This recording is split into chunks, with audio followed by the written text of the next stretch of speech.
Mesdames, Messieurs, bonsoir, bienvenue dans votre journal. Les titres de ce 21 mai. Marisol Touraine est entrée au gouvernement en exclusivité pour TV Tour. La ministre des Affaires sociales et de la Santé nous a ouvert les portes de son ministère. J-19 avant le premier tour des élections législatives le 10 juin prochain. Au total, 103 candidats se présentent dans nos deux départements. Nous ferons le point dans ce journal. Et enfin, en rugby, l'US Tour retrouve la Fédérale 2 après s'être imposée face à Poitiers 16-9.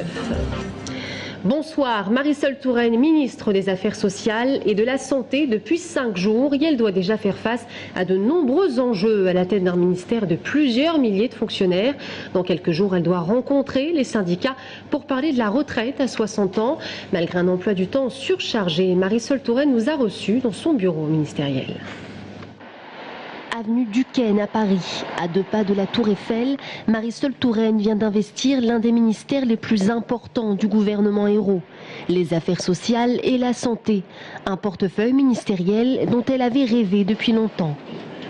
C'est un moment évidemment très particulier, c'est une grande fierté, c'est surtout un grand honneur que d'être chargé ainsi de responsabilités importantes au service de notre pays pour des politiques qui correspondent aux attentes des Français. Et parmi les priorités de la ministre, la question des retraites. Marisol Touraine a rencontré aujourd'hui les organisations syndicales, mais il y a aussi le pouvoir d'achat des Français et la revalorisation de l'allocation de rentrée scolaire, des enjeux d'une haute importance pour la France. On a beaucoup au sein de ce ministère puisque je vais m'occuper à la fois de la question des retraites, des enjeux liés à la santé, par exemple les déserts médicaux, évidemment l'avenir de l'hôpital, la question de la prévention. Je dois aussi traiter de la politique familiale, du handicap, du vieillissement dans la société, de la lutte contre la pauvreté. Donc vous voyez que les défis importants ne manquent pas. Un emploi du temps de ministre. Cependant, Marisol Touraine doit aussi mener sa campagne législative et conserver son siège de député, comme l'a exigé le Premier ministre Jean-Marc Ayrault. L'Indre-et-Loire, un territoire auquel il est intimement attaché. Vous savez, je suis d'Indre-et-Loire, mes racines sont dans ce département, dans ce territoire, plus particulièrement dans le sud du département. J'y suis attachée à la fois politiquement, mais par un lien affectif, c'est-à-dire que c'est aussi le bon sens garanti, maintenu, c'est le contact, c'est les retours permanents et directs de la population. Et donc, c'est de cet ancrage territorial auquel je tiens plus que tout, que je tire ma légitimité politique. Marisol Touraine, la présidente du Conseil général d'Indre-et-Loire, devra démissionner de ses fonctions pour satisfaire au non-cumul des mandats exécutifs, mais elle restera conseillère générale du canton de Montbazon. J-19 avant le premier tour des élections législatives le 10 juin prochain. Au total, dans nos deux départements, 103 candidats se présentent en Indre-et-Loire. Ils sont 67 à se présenter dans les 5 circonscriptions. Des candidats au profil très divers. Aux côtés des partis politiques classiques, on trouve des formations méconnues, voire même atypiques. Agnès Michaud. Avec 66 candidats en lice sur 5 circonscriptions, l'Indre-et-Loire ne déroge pas à la règle. Les élections législatives sont l'occasion pour tous les partis de se placer sur l'échiquier politique. Tous les partis, même les plus petits. Cette année, comme en 2007, on trouve des mouvements plutôt marginaux. Dans le département, on peut par exemple citer le Parti des objecteurs de croissance, représenté par Adrien Gommet sur la première circonscription. Et face à lui, la cadette de ces élections, Julie Moreau, 21 ans, de l'Alliance royale.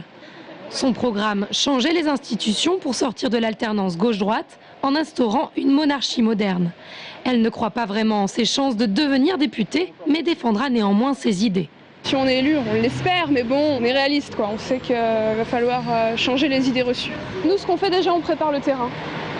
On propose l'idée royale. Sur la deuxième circonscription, on relève notamment la présence du Centre national des indépendants et paysans, avec à sa tête Alexis Depraux, ou encore le parti Justice Honnêteté, incarné par Alexis Lamoureux. Enfin, le mouvement Hommes Animaux Nature, le Trèfle, est également représenté à chaque législative. Et pour sa tête d'affiche, Robert Briche, appartenir à ce qu'on appelle un petit parti, c'est une véritable fierté.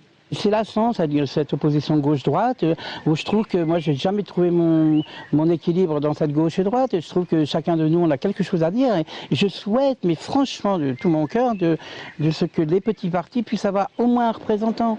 Au total, plus de 20 partis différents sont en course pour les législatives dans le département. Un nombre important qui s'explique assez facilement. Si au premier tour, le parti fait plus de 1% des suffrages dans au moins 50 circonscriptions, il recevra des financements publics pendant 5 ans, à hauteur d'environ 1,70 € par voix. Ainsi, le trèfle a reçu depuis 2007 un peu plus de 150 000 € par an. Et dans le Loir-et-Cher, 36 candidats se présenteront aux élections législatives. D'ailleurs, demain, nous ferons un zoom sur la première circonscription du Loir-et-Cher, celle de Blois. Et puis en Indre-et-Loire, j'ajoute que le divers droite Xavier Datteux s'est retiré de la course aux législatives sur la première circonscription de Tours. Très déçu, dit-il, de la désunion à droite et au centre. Macabre découverte à Tours, le fils d'un couple de personnes âgées a découvert le corps sans vie de sa mère à son domicile samedi après-midi près du quartier du Sanitas. Selon les premières conclusions de l'autopsie pratiquée ce matin, la victime aurait subi des violences volontaires, notamment des coups portés au visage. Une enquête a été ouverte. Son mari, un nonagénaire, est suspecté. Il a été présenté au parquet cet après-midi. Et puis on vous en parlait la semaine dernière, le corps du pêcheur disparu dans la Loire à Candé-sur-Beuvron, dans le Loir-et-Cher, a été retrouvé à Lussau-sur-Loire, près d'Amboise, samedi matin par un promeneur. Je vous rappelle que l'homme de 64 ans était parti à la pêche avec un de ses amis. Il ne savait pas nager. Ses proches ont pu identifier son corps à l'Institut médico-légal de Tours. Le chiffre du jour, 13 000, c'est le nombre de foyers qui seront chauffés par la biomasse. C'est Dalkia qui installera bientôt sa centrale de chauffage à bois dans une partie des bâtiments des magasins généraux. Ce bâtiment inoccupé depuis 2006 a été racheté en partie par la ville de Saint-Pierre-des-Corps, la SNCF, qui le loue à l'entreprise Dalkia. C'était l'événement ce week-end, la bibliothèque municipale de Tours, la vente aux enchères du mobilier signé Patou et les frères Dorian, deux architectes des années 50 qui ont la cote. Cette année, vente inédite a connu un véritable succès. Elle a rapporté au total 102 000 €, soit un peu plus du double des estimations faites au départ. C'est bien vu, là. 500, j'adjuge, sans regret. Ça n'est pas dans la salle. 500. Le lot numéro 5, Pierre Patou et les frères Dorian, une table de formation. La bibliothèque municipale qui se transforme en salle de vente, une première. Des acheteurs qui renchérissent par téléphone, ce sont même ces curieux qui ont ouvert le bal cet après-midi. Des meubles signés Pierre Patou et les frères Dorian. Les estimations ont été établies à 50 000 € au total. Mais le marché de l'art, imprévisible, pourrait bien créer la surprise. 600. 600 nous sommes. 700. 800. 900. Les estimations sont, je dirais, justes par rapport à la cote actuelle de Patou, qui est un architecte et non pas un designer, qui a un marché de l'immobilier plutôt réduit, qui se réduisait à quelques sièges fabriqués pour les paquebots dans les années 30. Et donc aujourd'hui, il est probable que le coup de projecteur que nous donnons sur l'œuvre de Patou, grâce à la ville de Tours, fera que les amateurs s'intéresseront sans doute davantage aux créations de mobilier de Patou qu'auparavant. 1000 € nous sommes. 1200. 1000 €. 1200 nous sommes. Henri-Pierre Tessèdre ne s'y est donc pas trompé. Un véritable succès pour ces enchères qui auront rapporté 102 000 €, soit un peu plus du double des estimations établies au départ.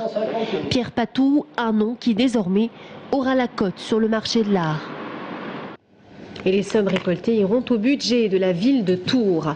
On en mange moins, mais c'est un pilier de notre culture. Le pain, les boulangers d'Indre-et-Loire célébraient la fête du pain jusqu'à hier à l'hôtel de ville de Tours. Plus de 5000 visiteurs s'y sont rendus. Vous le voyez sur ces images, des gourmands, des ateliers pour enfants, mais aussi des curieux. Alors quel est le secret d'un pain réussi? Nous avons posé la question au meilleur ouvrier de France. C'est un pain qui est esthétique, développé mais pas trop. Suffisamment mais pas trop, et surtout qui a la particularité de bien se conserver et qui garde les faveurs donc intactes de la céréale qui a produit ce pain, soit du pain de seigle, soit du pain de froment. Et quand le temps de la fermentation a été long, le pain obligatoirement sera de grande conservation. Lorsqu'on met trop de levure, eh bien là on fait du pain beaucoup plus rapidement. Mais dans ce cas-là, on peut avoir l'esthétique, mais certainement pas ni le goût, ni la conservation. Et on passe au sport avec du rugby et l'US Tours qui a remporté son match contre Poitiers. Les hommes de Guilhermé et Tavard ont dominé dimanche au Stade Tonley l'équipe de Poitiers 16-9, s'ouvrant les portes des playoffs et par la même occasion l'accession en Fédéral 2. On écoute le président à l'équeftière Xavier Guilhermé, entraîneur de l'UST. C'était l'ambition première de la saison et on a abouti à... ils ont gagné notre accession en Fédéral 2, donc c'est merveilleux.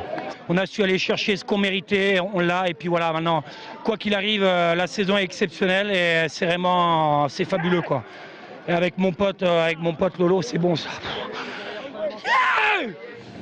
Et en football, vendredi, c'était la dernière journée de Ligue 2. Match nul pour le Tours Football Club.